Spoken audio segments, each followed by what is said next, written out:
दोस्तों, NEET paper leak से लाखों स्टूडेंट्स को परेशानी हुई, इसमें कोई संदेह नहीं है। ऐसे में छात्रों का गुस्सा होना नेचुरल है, लेकिन इस जेन्युइन एंगर का कुछ पॉलिटिकल फोर्सेस फायदा उठाने का प्रयास कर रहे हैं। ये लोग छात्रों को दूसरी डायरेक्शन में पुश करने की कोशिश करते हुए दिखाई दे रहे हैं और इस पूरे नैरेटिव के सेंटर में है अरविंद केजरीवाल और उनका इकोसिस्टम।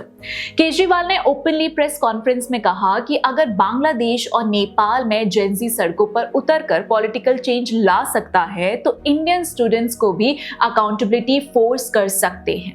ये स्टेटमेंट सुनने में एम्पावरिंग लगता है, लेकिन जरा रुक कर सोचिए, नेपाल में वो अकाउंटेबिलिटी कैसी थी? 76 लोग मारे गए, पार्लियामेंट जला दी गई, एक पूरा देश हिंसा में डूब गया, कई दिन तक नेपाल जलता रहा। तो जब केजरीवाल बांग्लादेश और नेपाल का एग्जाम्पल देकर इंडियन यूथ को सड़कों पर आने की बात करते हैं तो नेचुरली ये सवाल उठता है कि आखिर इंटेंशन क्या है, एग्जाम रिफॉर्म्स या पॉलिटिकल कियोस?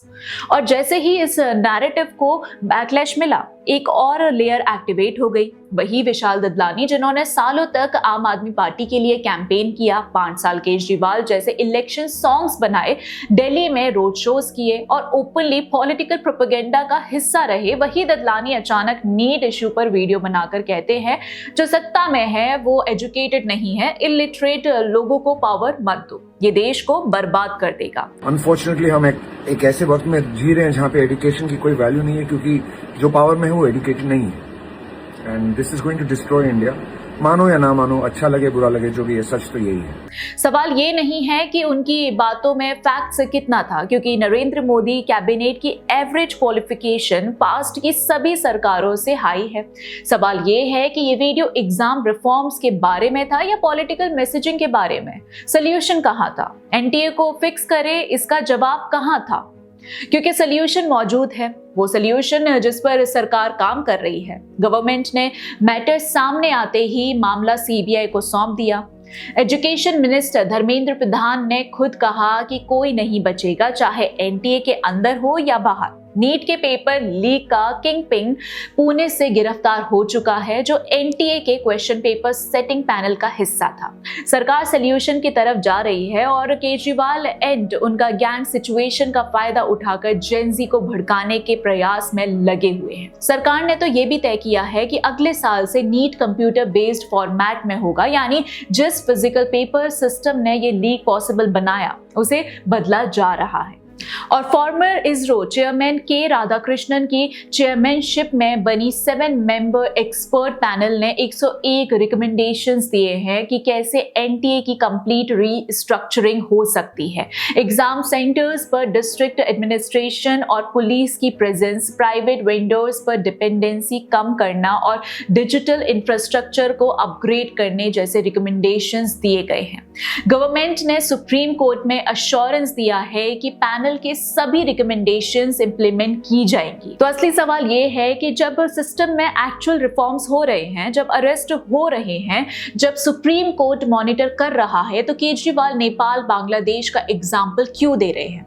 और ये पहली बार नहीं है जब कुछ अपोजिशन लीडर्स ने इंडियन जेंजी को पड़ोसी देशों के प्रोटेस्ट का एग्जाम्पल देकर प्रोवोक करने की कोशिश की हो। ये टूल किट पहले भी इस्तेमाल हो चुकी है दोस्तों। नेपाल में सितंबर 2025 में जो हुआ वो एक जेन्युइन एंटी करप्शन मूवमेंट था, जहां यूथ अनएम्प्लॉयमेंट 20% से ऊपर था। पॉलिटिशियंस के बच्चे सोशल मीडिया पर लग्जरी लाइफस्टाइल्स फ्लॉन्ट कर रहे थे और सरकार ने 26 सोशल मीडिया प्लेटफॉर्म्स पर बैन लगा दिया था। उस जेन्युइन एंगर का नतीजा था कि हिंसा हुई, जेंजी सड़कों पर उतरा, 76 लोग मारे गए, पार्लियामेंट जला दी गई और एक पूरी गवर्नमेंट गिर गई। लेकिन जैसे ही ये सब हुआ, इंडिया में कुछ अपोजिशन लीडर्स ने इसे अपॉर्चुनिटी की तरह यूज करना शुरू किया। कांग्रेस नेता उदित राज ने ओपनली कहा कि नेपाल जैसी परिस्थितियां इंडिया में भी हैं, जो कि साफ है कि कितना डेंजरस और डेलिब्रेटली इंसाइटिंग है। राहुल गांधी ने 18 सितंबर 2025 को एक सोशल मीडिया पोस्ट में नेपाल के जेंजी मूवमेंट को डायरेक्टली लिंक करते हुए लिखा, देश का जेंजी कॉन्स्टिट्यूशन बचाएगा। अब यही टेम्पलेट नीट कंट्रोवर्सी में भी दिखी, जहां एक जेन्युइन स्टूडेंट ग्रीवेंस को सिर्फ रिफॉर्म की मांग तक सीमित रखने की बजाय उसे जेंजी अपराइजिंग और ब्रॉडर एंटी एस्टेब्लिशमेंट मूवमेंट का शेप देने की कोशिश की जा रही है। और दोस्तों, यही असली खतरा है, जब जेन्युइन फ्रस्ट्रेशन को किसी पॉलिटिकल नैरेटिव का फ्यूल बना दिया जाए, जब नेपाल और बांग्लादेश को टेम्पलेट की तरह प्रेजेंट किया जाए, तो यूथ की रियल प्रॉब्लम सॉल्व नहीं होती, बस एक और पॉलिटिकल गेम खेला जाता है।